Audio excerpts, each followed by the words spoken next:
হাজারো মুসলমানের সন্তান আব্দুর রাজ্জাক বিন ইউসুফের ইখলাস, আব্দুর রাজ্জাক বিন ইউসুফের খুলুসিয়ত, আব্দুর রাজ্জাক বিন ইউসুফের কথার সত্যতা, আব্দুর রাজ্জাক বিন ইউসুফের দাবির অটলতাকে 100-তে 100 অন্তরে বিশ্বাস করে নিজের আমল এবং আকীদা পরিবর্তন করেছে। আমি তার ছেলে হিসেবে দাওয়াতি কাজ করে মানুষের কোনো উপকার করতে পারবো এই আত্মবিশ্বাস আমার নাই। আল্লাহ দিলে সেটা আল্লাহর ইচ্ছা, কিন্তু আমার আত্মবিশ্বাস নাই।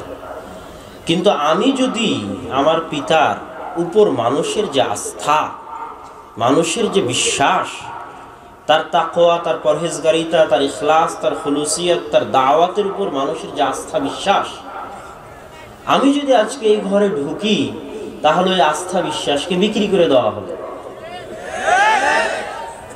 আমি দাওয়াতি কাজ করতে না পারলে অন্তত আমার পিতার উপর মানুষের যে আস্থা বিশ্বাস আছে ওইটাকে বিক্রি করতে পারবো না। আমাকে দাওয়াতি কাজ করতে হবে। কে বলেছে দাওয়াতি কাজ করার আমার দরকার নাই? আমি ঘরে বসে থাকবো, তবুও তো আব্দুর রাজ্জাক বিন ইউসুফের বক্তব্য মানুষ শুনবে, আমল করবে, দেখবে। অন্তত ওইটার উপর তো খারাপ কোনো প্রতিক্রিয়া আসবে না যে এই বক্তা এই কথা বলছে, তার ছেলেই তো এই কাজ করেছিল। অন্তত এই খারাপ প্রতিক্রিয়া তো আসবে না। তো আজকে আসার সময় মনে হলো কেউ বলছিল যে কোথায় আছি আর কোথাকার কথা বলছি। তো আমি দেখেছি আব্বু মাসুম ড্রাইভার, আমাদের মাসুম ড্রাইভার, তার প্রতি আব্বুর কঠোর থেকে কঠোর নির্দেশনা। আরো 2-1 ড্রাইভারের কথা তুলে আব্বু মাসুম ড্রাইভারকে কঠোর থেকে কঠোর নির্দেশ দেওয়া আছে, তুমি যখন যেখানে থাকবে তখন সেখানকারই কথা বলবে। আমি এবং আমার মামাতো ভাই ওবাইদুল্লাহ আজকে 2 দিন থেকে তার গাড়িতে ছিলাম। তো 2 বারই এরকম ঘটনা ঘটেছে যে আব্বু তাকে কল দিয়ে জিজ্ঞেস করতেছে, মাসুম তুমি কোথায়? আর আমরা ভয়ে আছি যে দেরি হচ্ছে পৌঁছতে, একটু আগ বাড়িয়ে বলি না। যখন আমচত্বরে আছি তখন একটু আগ বাড়িয়ে বলি না যে ভুগরইলে আছি। আমচত্বর থেকে ভুগরইল 1 থেকে 2 কিলোমিটারের বেশি নয়। সমস্যা কি বলতে? এটা আমাদের মনে চাচ্ছে। কেন? আব্বু অপেক্ষা করছে গাড়ির জন্য, আর আমার ভয় হচ্ছে দেরি হলে যদি আব্বু বকে। তো যখন আমার মামাতো ভাই বলেই দিল যে আপনি বলেন যে ভুগরইলের কাছাকাছি, ভুগরইল পার হচ্ছে, কিন্তু যখন মাসুম কল রিসিভ করলো তখন মাসুম বললো যে আমি আমচত্বরে আছি। ও তখন এক্সাক্ট আমচত্বরেই আছে। তো এই সত্যতার বিষয়ে আমি আমার জীবনে যাদের কাছ থেকে শিখি, যে শিখবো এই মানুষটাকে দেখে, তো তাদের শিখার মধ্যে আমি পাইনি যে আমার পিতার কাছ থেকে যতটুকু শিখতে পারবো অতটুকুই যদি মানতে পারি, আমল করতে পারি, তো এটাই অনেক। তো এই সত্যতার বিষয়ে উনি হচ্ছেন অটল। তো আজকে আসার পথে আমার কথা কানে আসলো, এই জন্য বলতে গিয়ে বলা, যদিও আমি আরো শক্ত আরো কঠোরভাবে বলতে পারি, কিন্তু যেটা বাস্তব সত্য ঘটনা সেটাই তুলে ধরে বললাম। অন্তত আব্দুর রাজ্জাক বিন ইউসুফের প্রয়োজন নাই যে আপনাদেরকে আশ্বাস দিয়ে বসিয়ে রেখে, তার ড্রাইভার আশ্বাস দিয়ে বসিয়ে রেখে দেরি করাবে, এটার প্রয়োজন নাই। আমরা যখন যেখানে আছি তখন সেখানকার কথাই বলেছি। এবং আল্লাহ সুবহানাহু তাআলা যেন, আল্লাহ সুবহানাহু তাআলা আব্দুর রাজ্জাক বিন ইউসুফের দাওয়াতকে যে কবুল করেছে, এই কবুলিয়াতের অন্য কোনো কারণ নাই। উনি ভিতরে যতটুকু বাহিরে ততটুকু, বাহিরে যতটুকু ভিতরে ততটুকু। কাউকে পরোয়া করে কথা বলতে হবে এবং কাউকে মেপে কথা বলতে হবে, এটা আমি আমার জীবনে কোনোদিন ওনার বৈশিষ্ট্য এবং গতিতে দেখিনি। এই জন্য কাউকে মেপে, কাউকে ভয় পেয়ে, কাউকে পরোয়া করে কথা বলার উনি প্রয়োজন মনে করেন। আজকে একটা ঘটনা আপনাদেরকে শোনান, জানি না এই ঘটনা শোনানোর পাল্টা প্রতিফল কি হতে পারে। বাংলাদেশের একটা বিশাল সরকারি অফিস, নাম বললে সমালোচনা বেশি হবে, এই জন্য নাম বলছি না। এবং বাংলাদেশের সর্বোচ্চ পর্যায়ের দায়িত্বশীলদের একজন, সরকারি দায়িত্বশীলদের একজন, সর্বোচ্চ পর্যায়ে যারা দায়িত্ব পালন করে তাদের একজন। উনিও কোনো একটা বিভাগের প্রধান, কোনো একটা প্রধান, সর্বোচ্চ পর্যায়ে যারা প্রধান থাকে তাদের একজন।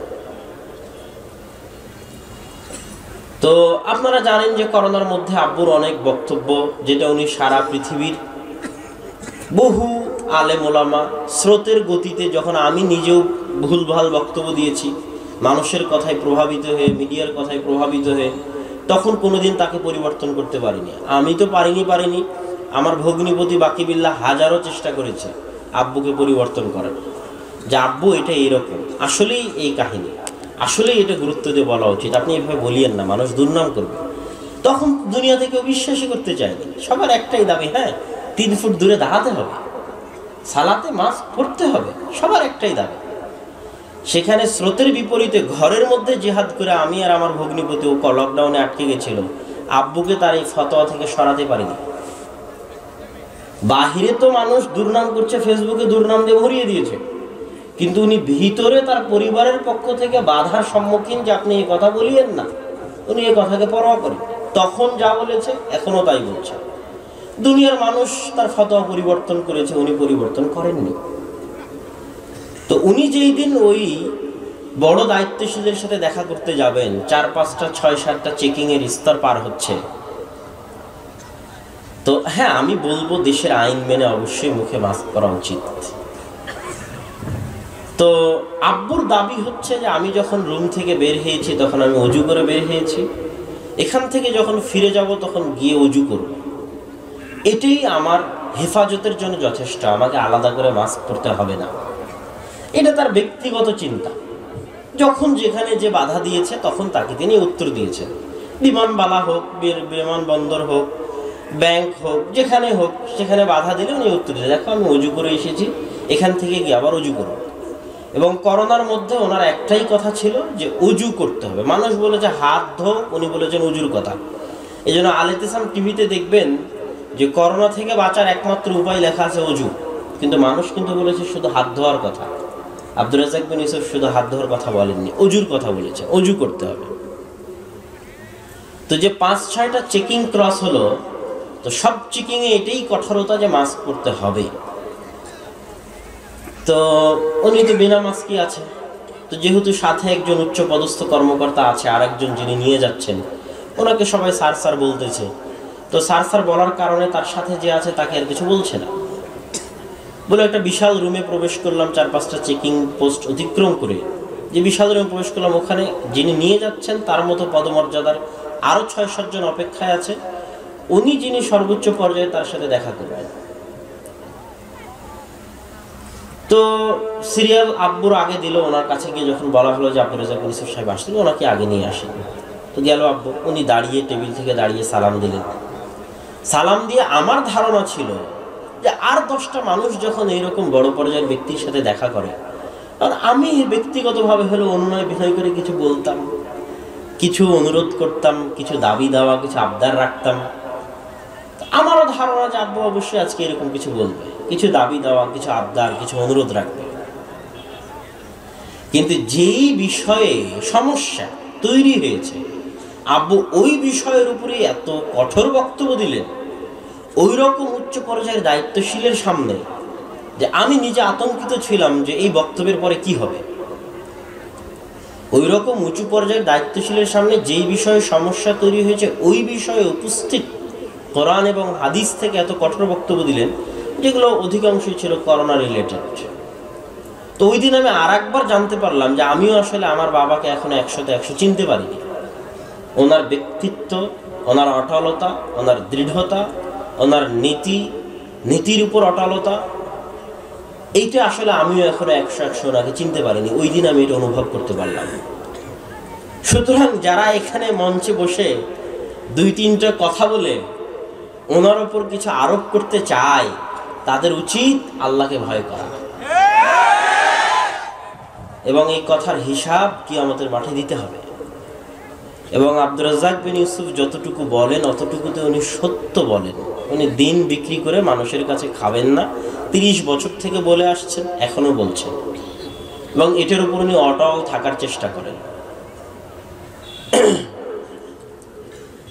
একই সময় যেহেতু অনেকগুলো ঘটনা ঘটেছে, এরকমই আর একটা বড় উচ্চ পর্যায়ের অফিসে এবার ডেকে পাঠানো হলো, সেটাও একটা কঠিন জটিল বিষয় নিয়ে। দাবি হচ্ছে আপনার ফতোয়া পরিবর্তন করতে হবে, আপনি এভাবে বলেছেন এভাবে বলতে হবে। তো বাসা থেকে আলোচনা হয়ে আব্বু এই মর্মেই গেছে, এই বলেই গেছে যে যা হয় হোক আমি ফতোয়া পরিবর্তন করতে পারবো না। এই জন্য ফতোয়া পরিবর্তন করতে পারবো না যে আমি যা মুখে বলেছি এটা আমি বলিনি, এটা আল্লাহ রাসূলের হাদিস, বুখারীতে লেখা আছে। আজকে আপনারা আমাকে ফতোয়া পরিবর্তন করতে বলছেন, বুখারী তো আর পরিবর্তন করতে পারবেন না। তো আমি যেটা বলেছি এটা বুখারীতে থাকা আল্লাহ রাসূলের হাদিসের অনুবাদ, এটা পরিবর্তন করতে পারবো না। তাতে আপনারা যেটা করার সেটা করতে পারেন। তবে হ্যাঁ, আপনারা চাইলে আপনারা যে বিষয়ে আতঙ্ক বোধ করছেন, যে বিষয়ে সমস্যা বোধ করছেন, সেই বিষয়ে আমি এই ধরনের একটা ব্যাখ্যা দিতে পারি। যখন তারা দেখলো যে এরকম কঠিন পরিস্থিতিতেও তার মতো একজন আলেম, আজ থেকে 1300-1400 বছর আগে শুনতাম যে মানুষকে ফতোয়া পরিবর্তন করার দাবি পেশ করা হতো, কিন্তু আজকে আমার জীবদ্দশায় দেখলাম যে এই যুগেও একজন আলেমকে তার ফতোয়া পেশ করার, পরিবর্তন করার দাবি পেশ করা হয়। তো সেই যুগে যেমন আহমদ বিন হাম্বল বলেছিল যে আমার ফতোয়া পরিবর্তন হবে না, তাতে আপনারা জুলুম অত্যাচার যা করেন করেন। ইমাম মালিক বলেছিল আমার ফতোয়া পরিবর্তন হবে না, তাতে আপনারা জুলুম অত্যাচার যা করার করেন। আমি বক্তব্যের মঞ্চে যা বলেছি সেটা মানুষের সামনে পরিবর্তন আমি করতে পারবো না, তাতে আপনারা যা করার করেন। এই নিদর্শন 1400 বছর পরে এই যুগে আমি সচক্ষে দেখেছি, সত্য ঘটনা। এখন বিস্তারিত খুলে বলতে পারছি না, কিন্তু একদিন ইতিহাসে লেখা থাকবে। সুতরাং এই ধরনের মানুষদের জন্য আপনাদের দোয়া করা উচিত। অযথা মন্দ ধারণা করে, ধারণা করে দুইটা কথা বলে তার মানের হানি আপনি করতে পারবেন না, আপনি ছোট হয়ে যাবেন। কেন? তুইজ্জু মান তাশা ওয়া তুযিল্লু মান তাশা বিয়াদিকাল খায়র। সম্মান দেওয়ার মালিক তো আপনি নন। ইন্নাল ইজ্জাতা জামিআ, সমস্ত সম্মানের একচ্ছত্র মালিককে আল্লাহ। তুইজ্জু মান তাশা, যাকে ইচ্ছা তাকে সম্মান দেন। আল্লাহ যাকে সম্মান দিয়েছেন, আপনি যদি তার সম্মান নিয়ে টানাটানি করেন তা আপনি অপমানিত হবেন। বহুজন বহু জায়গায় এরকম অপমানিত হয়েছে, হচ্ছে। সুতরাং অপমানিত হওয়ার প্রয়োজন নাই। ভালো ধারণা রাখবেন, একজন আরেকজনের জন্য দোয়া করবেন। আল্লাহ সুবহানাহু ওয়া তাআলা আমাদেরকে দ্বীনের দায়ীদের জন্য ভালো ধারণা রেখে তাদের জন্য দোয়া করে আল্লাহ সুবহানাহু ওয়া তাআলা যেন তাদের কাজের মাঠ, কাজের ফিল্ডকে সহজ করে দেন, তাদের কাজে যেন বরকত দেন, এই দোয়া করি। আল্লাহুম্মা আমিন। আজকে বলতে বলতে আরেকটা কথাও বলি। এখন যে জায়গা থেকে আসতেছি আমি এবং আপনি, তো যেই জায়গার উপর দিয়ে আমরা হাঁটলাম দুপুরে, এটা একটা সময়, আজ থেকে 1 বছর আগে আমার কাছে অসম্ভব রকমের স্বপ্ন ছিল। স্বপ্ন মানুষের এত, স্বপ্ন মানে ঘুমের মধ্যে দেখা স্বপ্ন নয়, বরং মনের স্বপ্ন, যে আসলে এটা কি সম্ভব, এটা কি হতে পারে, এত কঠিন জিনিস হওয়া কি সম্ভব। কিন্তু এত দ্রুত সময়ের মধ্যে এত কঠিন জিনিস এভাবে হবে, এটা আসলে কল্পনা করা যায় না। আপনারা যাবেন, গিয়ে দেখবেন। আমি বলছি কি সেই জিনিস। জামিয়া সালাফিয়া রূপগঞ্জ নারায়ণগঞ্জে যখন প্রথম 8-9 বিঘা জমির উপর প্রথম যখন 2013 সালে প্রতিষ্ঠান শুরু হয়, সেখান থেকে আবু ধীরে ধীরে জমি কিনে সেই জায়গাগুলোকে 16 থেকে 20 বিঘা, মোটামুটি 2 প্রতিষ্ঠানই, ডাঙ্গিপাড়া 25 বিঘার উপর এবং এটা মোটামুটি 16-20 বিঘার উপর ছিল। কিন্তু ওই জায়গায় আলাদা মহিলা মাদ্রাসা করা যাচ্ছিল না এবং নাই মহিলা মাদ্রাসা। তবে আব্বুর কষ্ট দেখতাম, উনি মহিলা মাদ্রাসার জন্য অনেক চেষ্টা করে, বিভিন্ন জায়গায় জমি কেনার চেষ্টা করে, কিন্তু কোথাও মহিলা মাদ্রাসার জমি একত্রিত করতে পারে না। এত মহিলা মাদ্রাসার জমি একত্রিত করার জন্য চেষ্টা করলো, জমি একত্রিত করা যায় এত কঠিন কাজ, আর এটার পিছনে যে কত পরিশ্রম দিতে হয়, এটা আমি তাকে না দেখলে বুঝতাম না। উনি কোনো সময় দালাল দিয়ে কাজ করেন না, তো মানুষের বাড়ি বাড়ি যান, যাদের জমির দরকার উনি নিজে তাদের বাড়ি বাড়ি যান। এটা আপনারা বুঝতে পারবেন না। ওনাকে এখানে দেখছেন বক্তব্য দিচ্ছে, তাই মনে হচ্ছে যে উনি হয়তো স্বাভাবিক জীবনযাপন করছেন না। উনি আসলে একটা জমি জমা করার জন্য এরকম 50টা মালিকের বাড়িতে এরকম 10 বার, 20 বার, 30 বারেরও বেশি যাওয়া আছে জমি নেওয়ার জন্য, অনুরোধ করার জন্য যে জমিটা দিয়ে দেন, এততে দিয়ে দেন, এত দরদাম এততে দিয়ে দেন। তো মহিলা মাদ্রাসার জন্য জমি জমা করার এত চেষ্টা করার পর উনি জমি একত্রিত করতে পারেনি। তখন ছিন্ন ভিন্ন, এখানে কিছু শতক, এখানে এত শতক, এখানে এত শতক, এভাবে জমি কিনেছে, কিন্তু নিজের মন মতো যখন হয়নি, 5 বিঘা 10 বিঘা না হলে উনি প্রতিষ্ঠান মন মতো করতে পারেন না নিজের মতো, ওনার যেটা চিন্তা ভাবনা। তো উনি এক প্রকার হতাশ ছিলেন। তখন নিবরাসের সব সদস্য তাকে পরামর্শ দিল, আমিও যেহেতু তাদের মধ্যে একজন, আমিও পরামর্শ দিলাম, আপনারা যারা জামিয়া সালাফিয়া রূপগঞ্জ নারায়ণগঞ্জে গেছেন তারা দেখবেন জামিয়া সালাফিয়া রূপগঞ্জ নারায়ণগঞ্জের সামনে বিশাল বিল। কেউ গেছেন? বিশাল বিল আছে না সামনে, বিশাল বিল। তখন সবাই পরামর্শ দিল যে উস্তাদজি এই বিশাল বিল নেওয়া যায় কিনা দেখেন তো। তো আব্বু নিজেও কোনোদিন সাহস করেনি, যদি সাহস করত তাহলে উনি এদিক ওদিক ওই উঁচু বিভিন্ন জায়গায় জমি কেনার চেষ্টা করতো না। ওনার মাথায় এটাই আসতো সামনে বিশাল বিল আছে, এখানে ঢোকা যায়। কিন্তু উনি কোনোদিন কল্পনা করেনি যে এত বিশাল বিল কি নেওয়া সম্ভব, কত বিঘা জমি হতে পারে তার হিসাব নাই। তো সবাই মিলে যখন ওনাকে উৎসাহ দিল, উনি আল্লাহর উপর ভরসা করে যখন বিলে নামলেন, জমি নিতে যখন শুরু করলেন, গত প্রায় 1-1.5-2 বছর যাবৎ উনি বিলের জমি কিনছেন। কিনতে কিনতে কিনতে কিনতে কিনতে কিনতে কিনতে যেখানে প্রতিষ্ঠানের শেষ সীমানা ছিল সেখান থেকে বিলের ওই মাথায় রাস্তা আছে, ওই রাস্তাকে মেন ফ্রন্ট করা হবে মর্মে ওই রাস্তা পর্যন্ত জমি কিনা ঠেকাতে হবে। এই জমিগুলো কিনতে যে কত কষ্ট, টাকার কথা না হয় বাদই দিলাম, কিন্তু এমনি শারীরিক এবং মানসিক পরিশ্রম এটা বেহিসাব। তো জমিগুলো যখন কিনা হয়ে গেল, কিনা হয়ে যাওয়ার পর এখনো শেষ হয়নি, কিন্তু মোটামুটি এক সিরিয়াল হয়ে ওই মাথায় ঠেকে গেছে। তখন ওগুলোতে সাইনবোর্ড লাগানো হলো, একদিন দেখতে গেলাম, অনেক ভালো লাগছে। তারপরে আজকে গিয়ে দেখি যে ওই পুরো জায়গার উপর বালু দিয়ে ভরাট করা আছে। তো ওই বালু ভরাটেই প্রায় 1 কোটি টাকার মতো খরচ আছে, যেটা গত এক সপ্তাহে ওখানে বালু ভরাট হয়েছে। তো এখন জামিয়া সালাফিয়ার বিল্ডিং থেকে হাঁটা শুরু করলে ওই রাস্তার মাথা পর্যন্ত যেতে 1-1.5 কিলোমিটার হবে। পুরোটাই কিসের জমি বলেন তো? জামিয়া সালাফিয়ার জমি। আল্লাহু আকবার। প্রায় 50 বিঘা জমির উপর। তো যেই সমস্ত মানুষের পরিশ্রম দিয়ে হাত দিয়ে আল্লাহ সুবহানাহু ওয়া তাআলা এই ধরনের বড় বড় কাজ করান, তাদের সাথে যদি আপনি শত্রুতা করেন তা আপনি ধ্বংস হয়ে যাবেন। কে ধ্বংস করবে বলেন তো? আল্লাহ ধ্বংস করবে। আজ না হয় কাল, না হয় পরশু ধ্বংস হবেনই হবে। কেন? এরা তো তাদের পুরো জীবনটা আল্লাহ এবং আল্লাহ রাসূলের দ্বীনের জন্য ব্যয় করে দিয়েছে। তাদের প্রতি খারাপ ধারণা করে তাদের বিরোধিতা করতে গেলে আপনি ধ্বংস হয়ে যাবেন। ওই ভরাটওয়ালা বালুর উপরেই এবার সালাফি কনফারেন্স হবে 13-14 জানুয়ারি। আপনাদের দাওয়াত থাকলো, আসবেন ইনশাআল্লাহ। অন্তত দেখতে যে আহলে হাদিসদের এত বড় প্রতিষ্ঠান সারা বাংলাদেশে নেই। হয়তো এমনি মাদ্রাসা হিসেবে সারা বাংলাদেশে এত বড় মাদ্রাসা নাই বলে আমার ধারণা, আমি জানি না।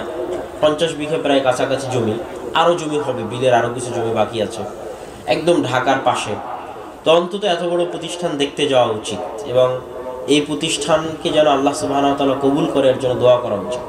আল্লাহুম্মা আমিন।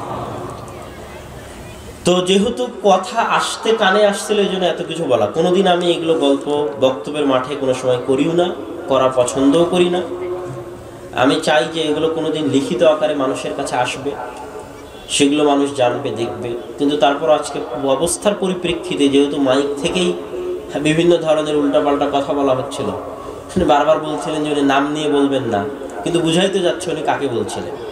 কিন্তু এটা তো চরম ডাহা মিথ্যা কথা। আল্লাহ ওনাকে হেদায়েত দান করে। আল্লাহুম্মা।